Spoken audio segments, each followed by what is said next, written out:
Orlando and the LA Clippers. Tobias Harris won Aaron Gordon. Good start for Orlando. And whenever you get in the open court, DJ Augustine, you know who he's looking for. You're looking for that guy that jumps to the moon. Absolutely. Then it's Jonathan Simmons. You know, it's good to see Orlando playing defense than running the floor. Yes, with all that length they had, they need to be blocking shots like that. Is that Mo Bamba? Oh, no, that was Isaac said, get that shot out of here. Clippers getting back into it. They're poised. Tobias Harris, one of those poised players, hitting the mid-range. Then Danilo Gallinari, another one of those poised players. 19-4 run for the Clippers. Amazing when Gallinari stays healthy, how his teams can wind up winning games. That's right. Certainly played just 21 games last year, has been around this season. And Aaron Gordon, you know not to jump with him when he's flying through the paint like that. Wise decision. Yeah, you got to rotate quicker, Chris. Clippers keeping it going in the second half. There's Tobias getting a touch. Then Montrezl Harrell. The Energizer Bunny. Flexes his muscle. Old school, no? Yeah, Coach, he's old school. You love that. Oh, come on, man. He's not drifting out there to the three-point line. Then Lou Williams pushing the pace. A lot of Clippers highlights here, and you see that lead escalating. 15 points now, up that count to 17. Tobias Harris, 28 points, 9 rebounds. The Clippers get the win, 106-96. Brooklyn in Chicago. Jared Allen is a guy blossoming in front of our eyes. It's not just that afro.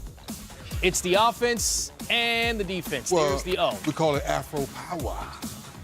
Blocking shots, dunking on people. Get that shot out of here, Afro power. He's earning that reputation on a defensive end. Listen to me, all the things that Rudy Gobert has done in the previous years to earn his name, he's starting to do the same thing now. And 19 points. He's only 20 years old. Just getting started, Coach. Yeah. He's just getting started. Speaking of which, D'Angelo Russell knocking it down, and DeMarre Carroll doing the same. 20 points The veteran. for DeMarre. The veteran still getting it done. Shabazz Napier in the fourth quarter. You know, that's a guy with a clutch pedigree. Yes, good call, Chris. 18 points for him, and we got ourselves a 15-point Brooklyn lead. D'Angelo Russell. Oh, 28 ice water, points. ice water, ice water. 5 ice assists. water. Brooklyn gets the win, 117-100. Look at their record now, 20-21 in contention, competing in the Eastern Conference. Here's D'Angelo Russell following another win. And there's a game we're here to get you ready for. We the North, the Toronto Raptors and the Indiana Pacers, they tip off right here in just a few minutes. No, I'm still waiting for Golden State to step on the pedal, but they're... I don't know if it's happening. I don't know. They've just been treading water, basically. Yeah. And I wrote it in Power Rankings. So if you look at, like, the league average in efficiency is 108.5 points per 100 possessions. So a good game would be to score more efficiently than that and hold your opponents to a number less than that. Mm-hmm. The Warriors did that in their last game, but they haven't done that in 2 straight games since early November. So they're tired. They haven't put together 2 like quality games in regard to both ends of the floor in almost 2 months. They look tired. I'm serious. I'm not trying to be funny. They look mentally and emotionally whipped to me when I watch them play sometimes. I don't know. Like, we're not even halfway into the season though. Like I understand it's been a 4-year run and like it's basically unprecedented. What they're doing. Yeah. You know, going to the finals 4 straight years and, you know, coming back and, you know, having the expectations of winning another championship. But, you know, we're not even halfway into the season, you know, yeah. I know, but shoot, I think back to that Detroit team that went to, 6 straight Eastern Conference final. And by the time their run was up, they looked spent. I don't care who you are, when you play and grind like this, it's just tough, which makes LeBron playing the way he does strange, you know, like the most odd thing I've ever seen. But they look spent, shoot. I'm telling you, I was watching the other night and I'm looking at their body language. I don't even know if they recognize how exhausted they look. Because you know what I'm saying? Like, you don't, when you're tired and, you know, run down, you look in the mirror and you're still, you know, you got your fantasy glasses on. You're looking at yourself saying, I'm fine, everything's great. And then I watch them try and get up and down the floor, and they just look tired. They look like they're going through the motions, not because they want to, but because their bodies are telling them that's the price you pay to win at the level they've won the past 4 years. I'm trying to think, they haven't really given guys days off, have they? Other than, Curry has been injured and Draymond Green was injured. Right. But they haven't started doing, rest days. They need rest weeks. I think some of their guys need like a week off. Remember LeBron when he just took a week off, went to Miami or whatever a few years ago? Like, I think Steve Kerr should allow, an excused absence for an entire week for some guys, just to let them recharge. John Schumann, Sekou Smith, always good time with the Hang Time podcast. Tuesdays are for players only. 3D, where you headed this week? I'll be out to the Bay Area. Oh, that should be a great one then. Timberwolves and Thunder, they have the early game, and they will have themselves a new head coach, right? Yeah. Yeah, and the Thunder also playing tonight against the Washington Wizards. Ooh. And Russell Westbrook has been struggling with his shot. PG-13 finds him. They're ahead of Washington in the first quarter. Kyle Lowry back in the lineup for the Toronto Raptors after missing the last 6 games. Kawhi Leonard will not play against the Indiana Pacers, the second night of a back-to-back. That's coming up in just a few minutes right here on NBA TV. But breaking news coming out of Minnesota. Tom Thibodeau reportedly out as the president and head coach of the Timberwolves. According to the Minneapolis Star-Tribune, Ryan Saunders looks like he's in the running to step in as the interim head coach. What do you think of that decision, 3D? I like it a lot. Obviously, his dad kind of setting the way for him and being around the franchise pretty much his whole life. And I think Coach being young and understanding what Cat and Wig and this young team's about. Derrick Rose is having a phenomenal year, comeback year, so to speak. He's been a part of that movement, working out with him on days off. So the question for me, Coach, is what advice can he reach out to someone like yourself to help him with in-game coaching decisions, things of that nature? But being able to relate to the players, knowing the system, I think he's ready for it. First of all, we have to realize that they fired one of the top 5 coaches, in my opinion, in the NBA. Mm-hmm. Tom Thibodeau is a teacher. Mm-hmm. He's a game coach. He wins basketball games. So to make that decision, something was going on that we obviously don't know right now. The relationship with Saunders and the owner is the father connection. Flip Saunders was a very, very loyal person to the owner. Mm-hmm. And the owner, I think, always appreciated it, will never forget some of the things that Flip did for him along the way. I know this, Flip made him an awful lot of money at one point on one major decision that he had to make. And the owner, I don't ever think is going to forget that. Right. And as a result, he's seen his son pay the dues. He respects what the son has done, respects the son and father, and therefore he's given him a chance. Well, according to the Minneapolis Star-Tribune, their source on Ryan Saunders being who Glenn Taylor wants as the head coach long term. So he's hoping that he can earn that spot. But we also have reports from multiple sources that Fred Hoiberg is in consideration for either the GM or the head coaching spot. So we're hearing 2 names out there. It's interesting because Fred Hoiberg was in Chicago following Tom Thibodeau, now could possibly follow him in Minnesota. And they have Scott Layden still, I believe, yes, Scott Layden's still there. And Scott Layden gets along with everyone. Yes. Remember his pedigree, his background, coming out of that San Antonio program, a lot of people were after Scott Layden. So I think I hope Scott Layden's given a chance. If they bring Hoiberg in, can Layden and Hoiberg work together in the front office? Yeah. That'd be something to look at.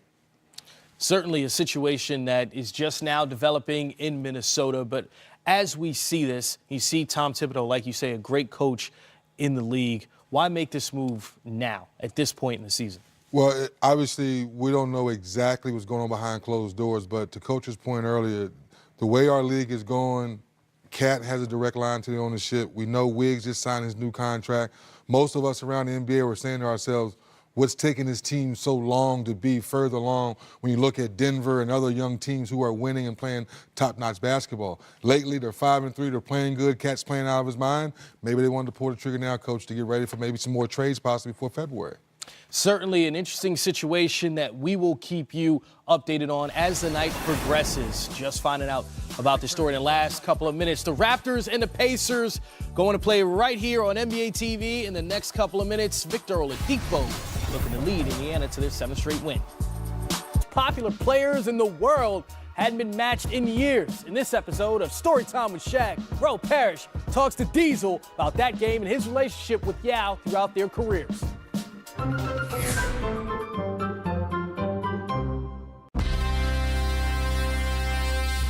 Tonight, the Rockets doing battle with the Los Angeles Lakers, and it's not just a game, it's a happening. I'm telling you folks, everybody who is anybody in the Houston area or in Texas is here tonight to see this battle. It's the first matchup ever between Yao Ming and Shaquille O'Neal. What do you remember when you're first stepping in the circle with Yao Ming the first time you two played each other?